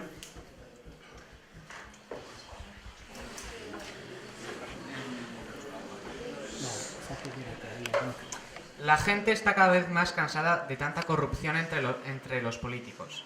¿Piensan que esto puede hacer que baje la participación de los votantes en las próximas elecciones al Parlamento Europeo? Arrancaré yo. Yo creo que lo que hay que hacer no es dejar de votar, es votar a los que no son corruptos. Así de claro. Es decir, ¿cómo que no? Oh, se sabe. Cualquiera que lea la prensa todos los días lo sabe. Cualquiera que vea la televisión lo sabe. Entonces dejemos de votar a los corruptos. Pero dejar de votar no, porque entonces estaremos dando más razón a los corruptos. O sea, la corrupción es algo que en política es, digamos, más espectacular que en otras profesiones, digamos, de bajete. ¿Por qué? Pues porque el político a lo mejor tiene más posibilidades de ser corrupto. Pero yo os puedo garantizar que seguramente no llegue a un 5% los políticos corruptos de este país. Pero claro, si lo sacamos en los medios de comunicación a bombo y platillo todos los días, la impresión que da es que todos somos corruptos. Aquí en esta mesa estamos ahora mismo 4. Yo conozco 5. 65 hay en la asamblea. Yo os puedo garantizar que yo corrupto no conozco a ninguno de los que están conmigo. Sean del partido que sea, ¿eh? Yo os garantizo que yo no conozco a ningún corrupto. Y yo digo, nosotros todos los años hacemos una declaración de la renta que la ponemos, la entregamos allí. Y todos vosotros podéis entrar en internet y ver nuestra declaración de la renta. Y a ver, ¿dónde está el valor? Mi patrimonio es el mismo cuando entré que ahora. Tengo el mismo patrimonio. El coche más viejo porque hago más kilómetros. Es lo que voy a sacar en claro, que cuando termine esto me voy a quedar sin coche. Esa es mi corrupción. Y lo mío, y os digo la mía, igual que lo de los demás. Es decir, el tanto partido de políticos que hay es pequeño. Lo que pasa es que los medios de comunicación primero sacan a un político corrupto que a un profesor corrupto. Por ejemplo, lo digo yo porque soy profesor. En otros aspectos, sin embargo, el profesor está más sujeto a salir en los medios. Depende del tema. Es decir, que los medios de comunicación airean lo que quieren airear. ¿Hay políticos corruptos? Sí. Y hay jueces corruptos, y hay médicos corruptos, y hay abogados corruptos, y hay profesores corruptos. Claro que los hay. ¿Quién sabe en el periódico? Los políticos. Bueno, carguémonos a la cárcel. El tío que sea corrupto, a la cárcel. Que funcione el sistema, los jueces. Lo que no se puede tener es a un político juzgándole durante 10 años, y luego cuando termine el juicio diga, pues mira, como ha prescrito el delito para tu casa. Eso es lo que no puede ser. El que la haga, que la pague y a la cárcel. Pero claro, decirnos que todos somos corruptos, yo me niego. Yo me niego a aceptar que nadie me llame corrupto a mí. ¿Por qué? Yo no soy corrupto, y mis compañeros que están aquí en la mesa no son corruptos. Y el 90% de los políticos no son corruptos. Aunque lo sea, juzgado y a la cárcel. Pero a la cárcel, Y que devuelva lo que se ha llevado. Ese es el tema. Entonces estamos hablando de que ¿por qué esto no funciona? Pues a lo mejor a la justicia hay que decirle, espabilen ustedes y júzguenme a la gente lo antes posible. Y déjense ustedes de tanto cachondeo como que nos traemos en este país.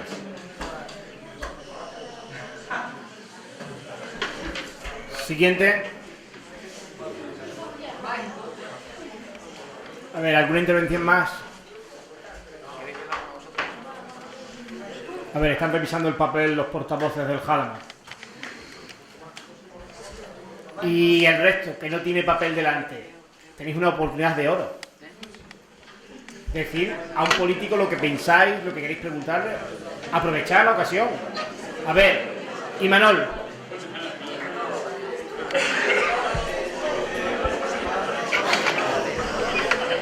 Imanol, adelante. Últimamente veo que todos los políticos tienen un coche oficial propio. Pero Habla alto. yo últimamente veo que todos los políticos tienen un coche oficial propio, ¿no? Y yo he pensado, ¿no podrían, para ahorrar gasolina y así poder bajar un poco el presupuesto, coger o un híbrido o ir todos en un autobús?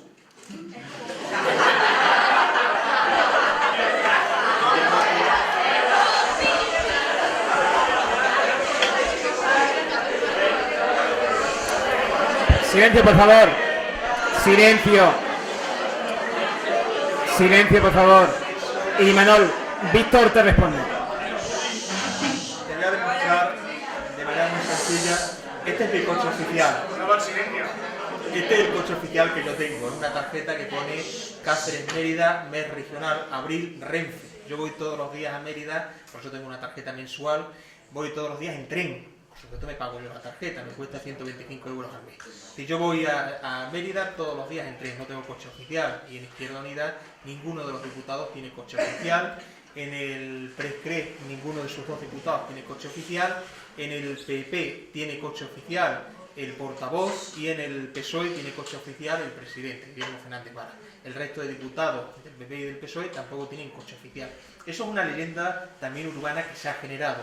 En Extremadura el coche oficial lo utilizan el presidente del gobierno, el presidente y vicepresidenta de la Asamblea de Extremadura y los consejeros.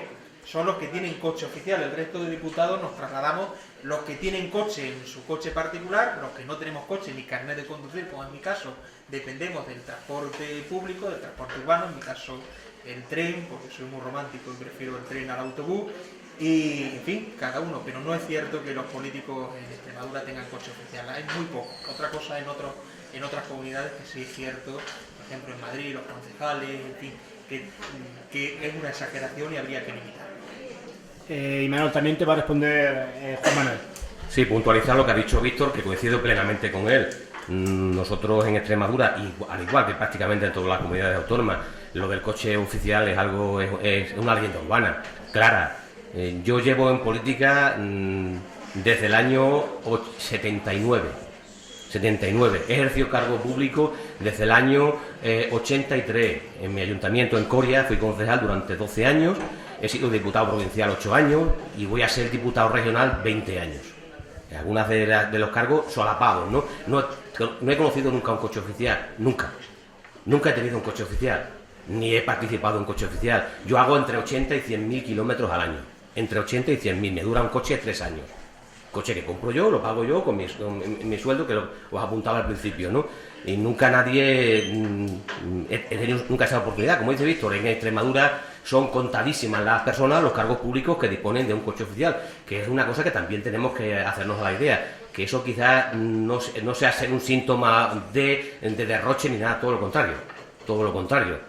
Es que hay veces que es sumamente necesario. Un presidente de un gobierno, un consejero, no va a ir a una reunión en la Castellana en Madrid o en cualquier otro sitio y tenga que andar buscando aparcamiento, que se le acaba la reunión. O sea, pero ya digo, todos los demás ejercemos nuestros medios de transporte de acuerdo a nuestras posibilidades. Yo no puedo, como Víctor, coger el tren porque desde Coria, al igual que de Moraleja, no hay tren, por lo tanto tienes que hacerte a tus propios medios, que no es otra cosa que un coche, que ya digo que dura 2-3 años, uno dura más, no da para más, y ese es el medio que tenemos prácticamente todos los diputados. ¿Más preguntas?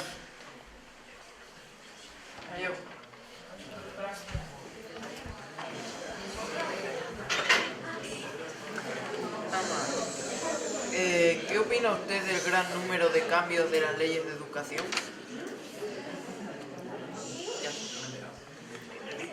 Repite la pregunta, por favor. Vale. ¿Qué opina usted del gran número de cambios de las leyes de educación? Pongo, te referirás a los cambios que contempla la nueva ley de educación. No, yo me he entendido. De las sucesivas leyes que ha habido.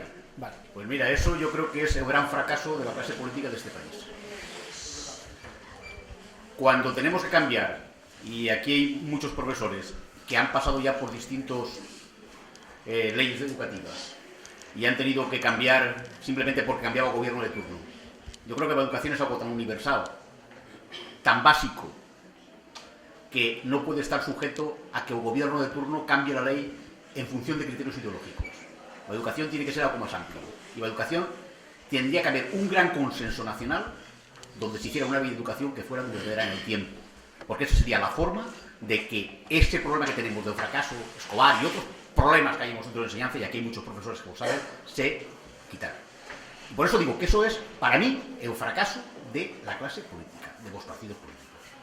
Creo que los partidos en España tienen algunas asignaturas pendientes y una de ellas es ponerse de acuerdo en una ley de educación consensuada, como hemos hecho en Extremadura. Porque en Extremadura sí tenemos una ley de educación consensuada por los regionalistas, el Partido Popular y el Partido Socialista en la pasada legislatura. Aquí sí que hemos llegado a un acuerdo. pero a nivel nacional no. Y eso es lo que nos está haciendo muchas veces que incluso la ley extremeña entre en colisión en algunos momentos con la ley nacional que se acaba de aprobar ahora. Por eso digo que hay que insistir para que se pongan de acuerdo a nivel nacional, como hemos sabido hacer los partidos aquí en Extremadura, aprobando una ley de educación de todos. ¿Vale? Pienso que la respuesta de Damián es interesante porque no la hace solo un político, sino también un profesor.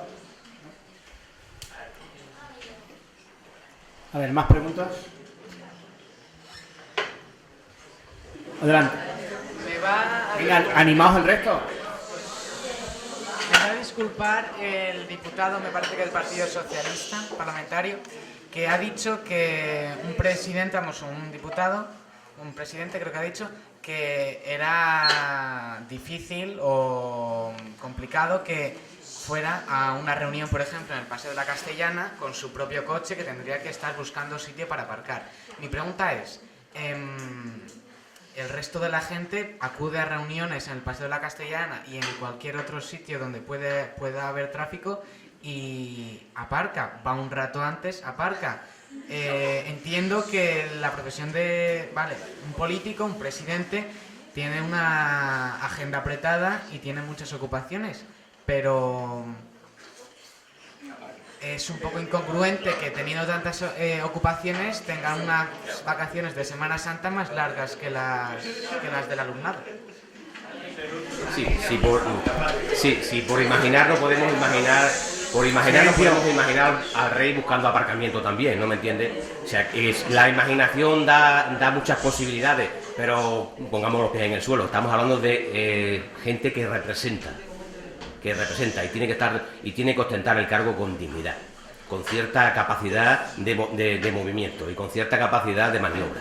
O sea, yo no me imagino al rey, ni al presidente del gobierno de España, ni al presidente del gobierno de Extremadura, ni cualquier otra personalidad que tiene una agenda y que lo que va a hacer y está trabajando es en función de los intereses ciudadanos.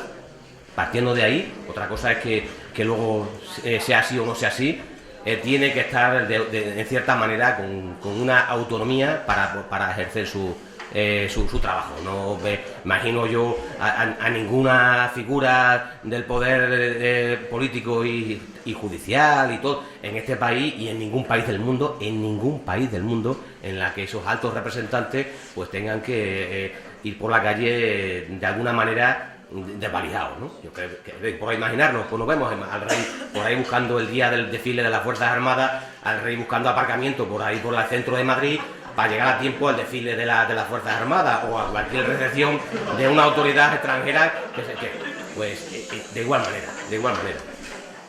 ¿Por qué no podría ir el rey con su coche a aparcar el día del desfile de las Fuerzas Armadas? O cualquier político.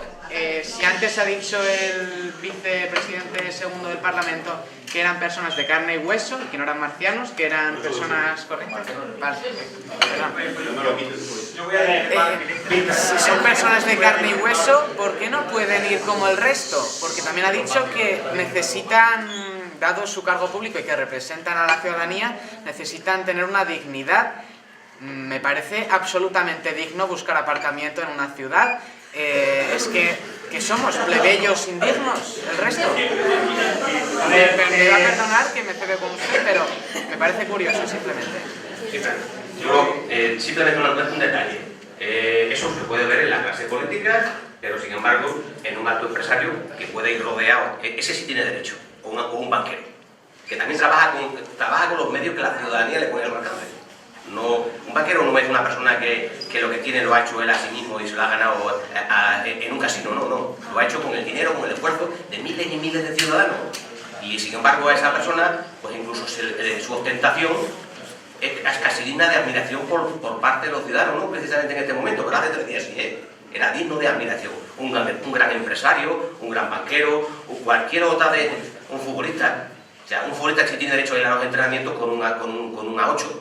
¿Me entiendes? Con un Q7, con un Porsche Cayenne, o sea, eso sí tienen derecho y los admiramos, sean del color que sean, pero los admiramos. Sin embargo, a otros que tenemos cerca incluso nuestros vecinos nuestros, ya los miramos de otra manera, si hacen cierta ostentación y sobre todo si ostentan cargos de representación. Esa es la falsa hipocresía que tenemos todos, donde me incluyo. Víctor te quiere completar. perdonas un segundo que... Es que, bueno, para empezar, yo no admiro a los futbolistas y aparte, aunque los admirara, ellos son los que se pagan... No voy a hablar de la proporción de su trabajo con el sueldo, pero, en fin, es su dinero, allá ellos. Pero me parece que yo admiraría más a un político que llegara al Congreso en bicicleta que llegara en un Jaguar. Yo lo admiraría más, personalmente.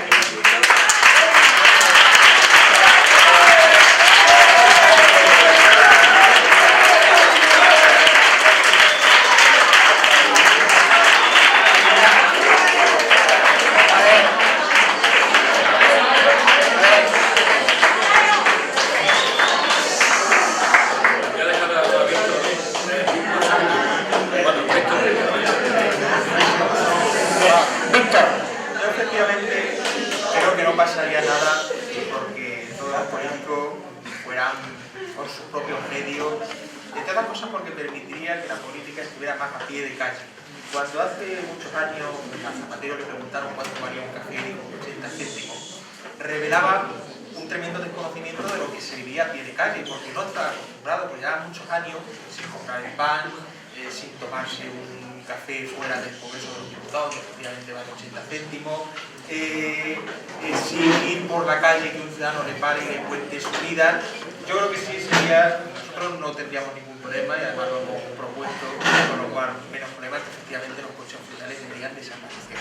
Especialmente por lo que tú has dicho, que es importante, porque lo pagan todos los ciudadanos. Sí te voy a corregir una pequeña cuestión, al empresario y al futbolista también le paga el ciudadano, lo que pasa es que no lo vemos. Pero el empresario y los grandes equipos de fútbol de este país reciben mucho dinero de la administración pública, del Estado, del presupuesto, lo que pasa es que no lo vemos. También ahí habría que limitar cierto nivel de lujo, que además es indecente en cualquier momento de la historia es indecente, pero en época de crisis, desde luego. Pero yo no me imagino al presidente del gobierno, ni menos aún a su majestad, el rey Juan Carlos de Borbón, yendo a pie, pero no me lo imagino porque sé que no va con su naturaleza. Pero creo que sí sería positivo que los políticos fueran a pie de calle conociendo los problemas de la gente del día a día. Probablemente cambiaría mucho la visión que desde la política tenemos de la situación de la sociedad. Yo respeto profundamente tu opinión y la de todos los que están expresando, pero yo soy empresario, yo sí soy un emprendedor, como aquí se decía, y no creo que es tan importante dónde vaya uno, sino los resultados que se obtengan a cambio de eso. Normalmente un presidente del gobierno o del gobierno de Extremadura, incluso ayuntamientos grandes, cuando se va en un coche oficial, no se va porque, como bien decían, llegues antes o más rápido, sino porque también vas trabajando mucho tiempo dentro del coche. Y a lo largo del día, aunque no lo parezca, un político con cierto nivel, el presidente de la Junta de Extremadura, sin más lejos, probablemente trabaje al día 14, 16 horas y tenga que ir a Madrid, volver y ir a Badajoz y termine en una cena en Mérida. Entonces, tienes que convenir conmigo que es muy complicado ir conduciendo todo el día, mantener un nivel de concentración, de exigencia que al final va a redundar en beneficio de los extremeños, lo que haga en su gestión o de un alcalde, y por lo tanto yo no me centraría tanto en esa parte, ¿no?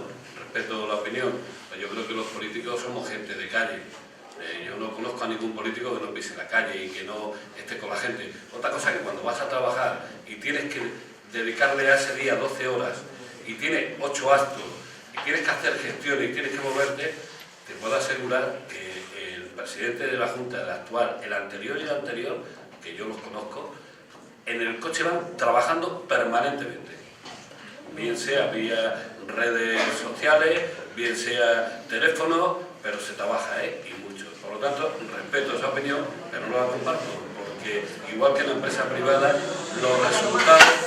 los resultados que le exigimos a un presidente del gobierno de la Junta de Extremadura o de España son que sea eficaz, que haga las cosas, y para eso necesita dedicarle mucho tiempo. Te lo aseguro que conduciendo, aparcando buscando parking no llegaría ni al 80% de la agenda que tiene diaria.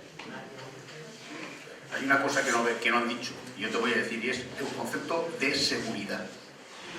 De eso no hemos hablado. Las personas que tienen un alto cargo necesitan una seguridad, porque es más fácil atentar contra ellas que otras personas como nosotros, por ejemplo, que nuestro grado de organización es menor. Entonces la seguridad de esas personas implica también el que tengan que llevar unos ciertos vehículos y que tengan que tener unos coches oficiales por seguridad, y eso lo llevan en todos los sitios del mundo, además en cualquier régimen político, tanto dictaduras como monarquías parlamentarias como la nuestra, como repúblicas, como partidos, países gobernados por partidos comunistas, todos, absolutamente todos, por seguridad, sus líderes, la gente más representativa tienen coches oficiales, porque su vida puede depender de dónde te lleven y dónde aparquen. Y eso sí que es importante. Acabo. Bueno, es un poco triste que un gobernante se tenga que proteger de su propio pueblo, pero bueno, el hecho de que otros países los hagan lo mismo no es motivo ni mucho menos para hacerlo. Cuando el Reino Unido aprobó el sufragio de la mujer, que las mujeres pudiesen participar en la democracia, ningún país lo había hecho y lo hicieron. Y no veo, es que no tenemos que ser todos iguales, ningún país tiene que seguir el ejemplo de otro, me parece. ¿Tú sabes cuántos presidentes del gobierno español murieron en la calle en un atentado? ¿Paseando? Pues cuando sepas, verás el uso de la seguridad es importante. Por ejemplo, en la calle, paseando, viendo escaparates al mundo. Concejales, algo que se les puso una bomba debajo del coche. Aquí de eso no hablamos. Y fíjate un concejal lo poco que representa. Pues hay un montón de concejales muertos en este país. Y alcaldes, y empresarios. La seguridad no es porque aquí podamos ser pioneros. Yo, si Orrega pasando por la calle, me parece muy bien que pase. O el presidente del gobierno. No me gustaría que le pegara un tiro, sea del partido que sea. Yo, por encima de todo, respeto la vida de la persona. Entonces, si para la seguridad de esa gente, porque chalaos hay en todos los sitios. Chalaos hay en todos los sitios. Y no quiere decir que un pueblo esté contra el gobernante, quiere decir que hay chalaos. Porque aunque mata a alguien, es un chalao. Además de un asesino. Entonces yo creo que esas cosas pues, las tenemos que cuidar también. Todo lo que tú dices es muy bonito, y yo desde la edad que tienes tú diría lo mismo que tú. Pero la realidad no es la que tú dices, es otra. Y no hay un hardware. Se puede ir en un coche de 15.000 euros, o de 12.000 euros, o de 8.000 euros, como que tenemos muchos que estamos aquí, particulares, y no son hardware. Es que irte de hardware a la bicicleta, has puesto una diferencia, yo creo que has buscado el aplauso fácil. Porque podemos ir de un Volkswagen a una moto. ¿No? A lo mejor. El tema de la seguridad. A ver, queda una sola pregunta y cerramos el acto. Adelante. Habéis indicado vuestra presentación como personas cercanas al ciudadano y por ello nos gustaría conoceros un poco más y haceros una serie de preguntas que pueden ser un poco más personales y a las cuales podéis responder indistintamente. Un sabor. Un sabor.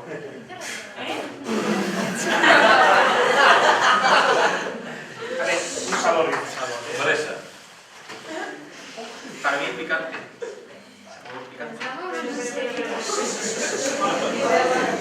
Un aroma. Aroma. Un aroma. Ver, silencio, por favor. Ya está.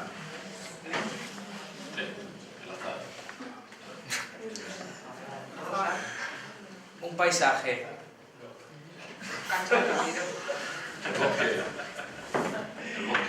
Una puesta de sol. La visión de Cáceres de la montaña. Una melodía o canción.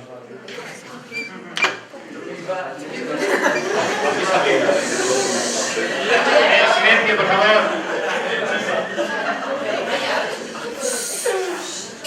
Juan Ramón nos ha dicho Sabina.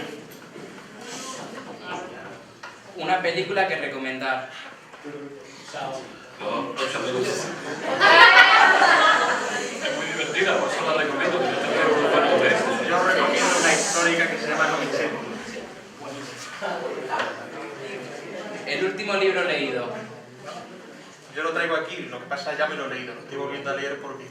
doy una conferencia de historia el lunes en el Ateneo y necesitábamos juntar una fecha. Se llama Los cristianismos derrotados, de Antonio Piñero.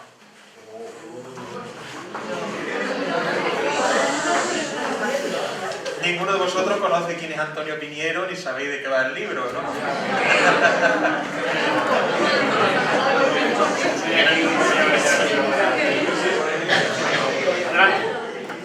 Un reto logrado. Un reto logrado.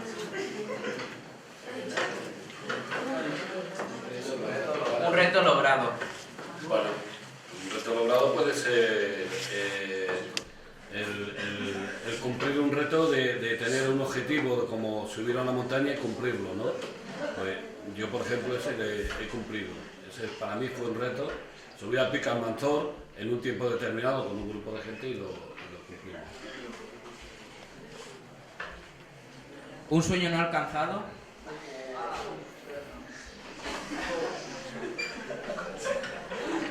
Pues, un sueño no alcanzado. El de la igualdad. Vale. El de la República, en mi caso. Él dice el de la República. Pleno empleo, que es igual que igualdad. Un deseo para vuestro y nuestro futuro. Repítelo. Un deseo para vuestro y nuestro futuro. Pues que los ciudadanos como vosotros, cuando llegue la hora de elegir a vuestro representante, sepáis acertar para que la vida de los ciudadanos sea lo más feliz posible. Bueno, pues muchas gracias por la visita y Jalama. Bien, gracias a ti. Simplemente decir lo que él dice. Agradecerles a los miembros de esta mesa su presencia aquí con nosotros, y yo considero que ya que ellos han venido a nuestro lugar de trabajo, quizás nosotros deberíamos organizar probablemente ya el curso que viene una visita a su lugar de trabajo para que ellos allí nos reciban como nosotros lo hemos hecho, ¿de acuerdo? Muchas gracias a todos.